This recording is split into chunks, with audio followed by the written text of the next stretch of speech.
परशुराम की जय। सभी पत्रकार बंधुओं का सबसे पहले मैं हाथ जोड़कर स्वागत करता हूं और सभी को नमस्कार करता हूं। मेरा नाम पंडित अरुण शर्मा और मैं भगवान परशुराम जन कल्याण सेवा समिति से राष्ट्रीय सचिव हूं।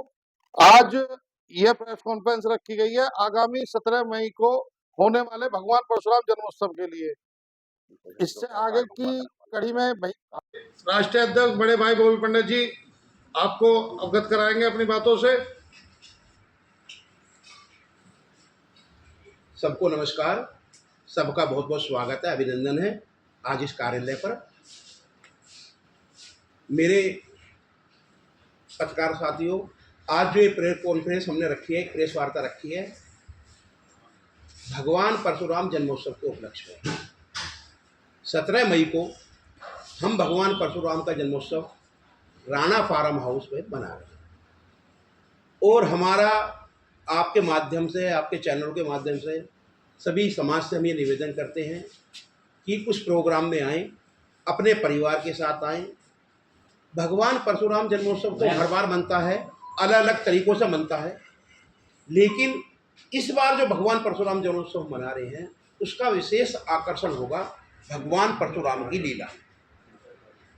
आज तक आप लोगों ने रासलीला देखी होंगी, रामलीला देखी होंगी, हर साल भगवान की लीलाओं का मंचन होता है अलग अलग रूप में, लेकिन इस बार जो मुख्य आकर्षण है वो आगरा से जो टीम आ रही है, मंडली आ रही है, उसमें भगवान परशुराम जन्मोत्सव की लीला का विशेष वर्णन है। और जैसा कि आप सब जानते हैं कि हम भगवान परशुराम जन्मोत्सव मना रहे हैं, तो भगवान परशुराम जी भगवान विष्णु के छठे अवतार हैं और एक विशेष आकर्षण भगवान विष्णु का विराट रूप के दर्शन होंगे इस प्रोग्राम में। तो आप सबको आज बुलाने का मकसद, एक निमंत्रण देने का मतलब यह है कि एक तो आप सब लोग, आप भी अपने परिवार के साथ हमारे प्रोग्राम में आएँ और भगवान परशुराम की लीला का आनंद उठाएं। और आपके सबके अलग अलग चैनल, अलग अलग जो अखबार हैं, जो आपके विभिन्न विभिन्न पहलू हैं, उनके माध्यम से हम चाहते हैं कि इस प्रोग्राम में हमारे प्रोग्राम की आवाज़ ज़्यादा से ज़्यादा लोगों तक पहुँचे और ज़्यादा से ज़्यादा लोग आपके माध्यम से हमारे प्रोग्राम में आए, जिससे कि वो भगवान परशुराम की लीला का मंचन का आनंद उठा सके। मेन हमारा उद्देश्य यह है। आप लोग यदि कोई सवाल हमसे करना चाहते हैं इस प्रोग्राम के बारे में या कुछ है, तो आप लोग। मुख्य अतिथि कौन रहेंगे और कौन किन लोगों के आने की आशंका है? देखिए, जो हमारे प्रोग्राम के मुख्य अतिथि होंगे वे प्रोफेसर अभिषेक मिश्र हैं लखनऊ से, जो पूर्व में कैबिनेट मंत्री रहे हैं, राष्ट्रीय प्रवक्ता हैं आज की डेट में समाजवादी पार्टी के। वे लखनऊ से आ रहे हैं और वे ही हमारे प्रोग्राम के मुख्य अतिथि हैं। और जो हमारे प्रोग्राम की अध्यक्षता कर रहे हैं वे डासना शक्तिपीठ के महंत जी यति रंजन जी करेंगे। क्या तारीख का है? 17 मई 2026 शाम को 4 बजे राणा फार्म हाउस में प्रोग्राम होगा और 5 बजे से भगवान परशुराम की लीला का मंचन शुरू हो जाएगा, जो 2 घंटे चलेगी। 4 से 5 तक अतिथियों का सम्मान, दीप प्रज्वलित और उनका विचार सुनना है।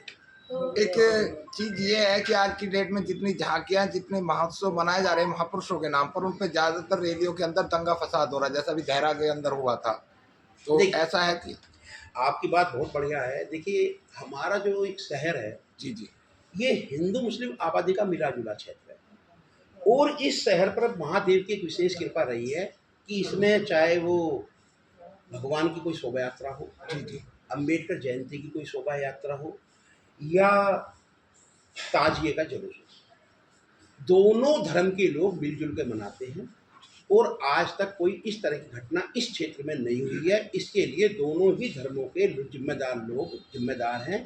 वे सब लोग अपना प्रोग्राम समझ के इस प्रोग्राम को बड़े भव्य तरीके से पूर्ण करते हैं। लेकिन फिर भी हमारा प्रोग्राम शोभा यात्रा का नहीं है, केवल एक मंचन है लीला का, और वो भी सिटिंग के साथ है। तो कोई शोभा यात्रा है, कोई बलवे वाली कोई वो है नहीं। और पुलिस वाली जो एक प्रशासनिक फॉर्मेलिटी है वो भी हमने सब पूरी कर दी है। ऐसा कोई नहीं, ना हम शोभा यात्रा निकाल रहे। शोभा यात्रा भी हमारे यहाँ पर मिसाल है, आज तक किसी भी तरीके का कोई गलवा, कोई झगड़ा मुरादनगर में नहीं हुआ। सब लोग मिलजुल के एक दूसरे के त्यौहार मनाते हैं। अंतरजातीय लोग भी आ सकते हैं या केवल एक ही जाति समुदाय? नहीं। देखिए, यदि ये भगवान जो होते हैं ना, जी जी, वो एक जाति के नहीं होते। जी जी, जब मैंने आपको कहा कि भगवान विष्णु के छठे अवतार हैं तो वो साक्षात नारायण हैं, तो भगवान एक थोड़ी है, सब पूछते हैं भगवान की पूजा सब करते हाँ हैं। जी, तो जाति विशेष का कोई बंधन नहीं है, सभी लोग सादर आमंत्रित हैं। कार्ड पे भी हमने सभी का ही निमंत्रण हम सबको दे रहे हैं, और आज शाम तक शायद इसमें जो है होर्डिंग लग जाएंगे, तो उसमें विशेष हमने लाइन लिखवाई है, आप सब सपरिवार सादर आमंत्रित हैं। जाति का कोई बंधन नहीं है, भगवान किसी एक जाति के हैं भी नहीं, ना होते हैं तो सर्व समाज के हैं, और सर्व समाज को इसमें आना है। भाई भगवान की लीला, सब लोग आनंद उठाएं भगवान की लीला। इसमें संख्या कितनी आएगी लगभग? देखिए, जो लीला का मंचन होता है वो हम लगभग 1000 लोगों की संख्या लेके चल रहे हैं। बाकी तो आने वालों के ऊपर बात है। जो हमारा प्रयास या जो हमारी वहाँ पे तैयारियां हैं भोजन की और सीटिंग की, वो 1000 लोगों का टारगेट उसमें लेके चल रहे भैया इसमें एक सवाल उठ रहा हमारी समझ में आ रहा हैं। है। जी भाई साहब बताएं। आप भाजपा से जुड़ाव है आपका, जी, मुझे लग रहा है भाजपा का कोई मुखिया या कुछ है नहीं। श्रीचंद शर्मा एमएलसी हमारे भारतीय जनता पार्टी से ही है, आपने शायद अभी देखा नहीं कार्ड। तो श्रीचंद शर्मा, देखिए ये एक अराजनीतिक प्रोग्राम। मैं तो नहीं, आपकी बात सही है, मैं आपकी बात का जवाब दे रहा हूँ। ये एक अराजनीतिक प्रोग्राम है, इसमें कांग्रेस पार्टी से भी अतिथि हैं डॉक्टर संजीव शर्मा, इसमें भाजपा से श्रीचंद शर्मा जी भी हैं, और सपा से भी हैं, इसमें सब दलों से हम लोक दल के भी इसमें पूर्व एमएलए हैं। तो ऐसा नहीं है जाति का या किसी पार्टी का प्रोग्राम नहीं है, ये सर्व समाज का प्रोग्राम है और अराजनीतिक प्रोग्राम है। इससे हमें ना भारतीय जनता पार्टी से कोई मतलब है, ना कांग्रेस से, ना किसी पार्टी से। भाई साहब, जैसे आज के टाइम में भगवान परशुराम के नाम पे बहुत से लोग भगवान परशुराम को क्षत्रिय बनाम ब्राह्मण जोड़ के देखते हैं, तो इस मुद्दे बहुत से लोग राजनीति करते रहे पिछले कुछ लंबे समय से।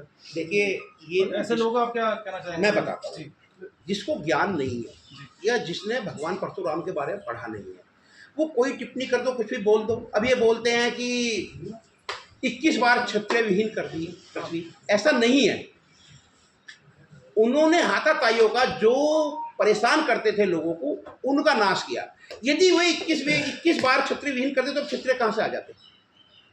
तो जो परेशान करते थे लोगों को, जो अराजकता फैलाते थे, उन लोगों का उन्होंने नाश किया, आताताइयों का उन्होंने नाश किया। उन्होंने कोई ऐसा वो नहीं है कि क्षत्रियों से ब्राह्मण का कोई झगड़ा है, ऐसा कुछ नहीं है। ये सब जिनको ज्ञान नहीं है, अज्ञानी लोगों की बातें हैं। भीष्म राम आगे शिष्य रहे, वो क्षत्रिय थे, पर उनको शिक्षा भी देते अगर ऐसा होता तो। देखिए, कर्ण ने भी भगवान परशुराम जी से शिक्षा ग्रहण की, द्रोणाचार्य ने भी भगवान परशुराम जी से शिक्षा ग्रहण की, खुद पितामह भीष्म ने परशुराम जी से शिक्षा ग्रहण की। ऐसा नहीं है, मैंने बताया ना कि ये सब जिसको ज्ञान नहीं है वो कुछ भी बात फैला दे, तो ऐसा कुछ नहीं है। भगवान तो भगवान होते हैं, वो चिरंजीवी हैं, वो आज भी हैं। और ऐसा हमारे शास्त्रों में माना गया है कि जब ये कलयुग का अंत होगा तो वो कल्कि भगवान को शास्त्र का और शस्त्र का ज्ञान देने के बाद तब वो अपना परसों देंगे उन्हें, तब वो एक कलयुग का वो। और कोई बात आप लोग पूछ सकते जी? वैसे भी लेके जाओ। हाँ जी, भगवान परशुराम का जन्मोत्सव, जयंती, अलग अलग संगठन, अलग अलग संस्थाएं मना रही हैं, बिल्कुल ठीक। और जिनका समाज में एक गलत संदेश जा रहा है, जी, जिसका मुख्य कारण यह है कि कहीं 50 आदमी इकट्ठे हो गए, कहीं 10 आदमी इकट्ठे हो गए। ऐसा नहीं होता कि एक सब लोग इकट्ठे होकर भगवान परशुराम जी का जन्मोत्सव एक साथ मनाएं। बिल्कुल आपकी बात बहुत बढ़िया। और यदि इस तरह से प्रोग्राम बने तो प्रोग्राम की भव्यता कई गुना बढ़ जाती है। लेकिन होता क्या है अध्यक्ष जी कि संस्थाएं सबने बना रखी हैं।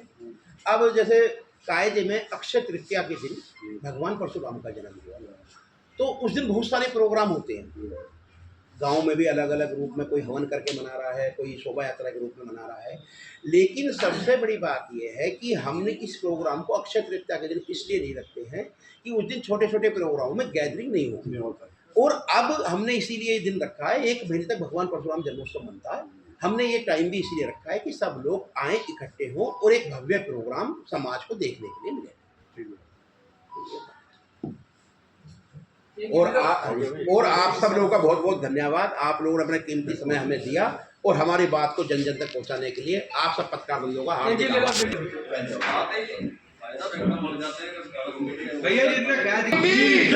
भगवान परशुराम की, भगवान परशुराम की।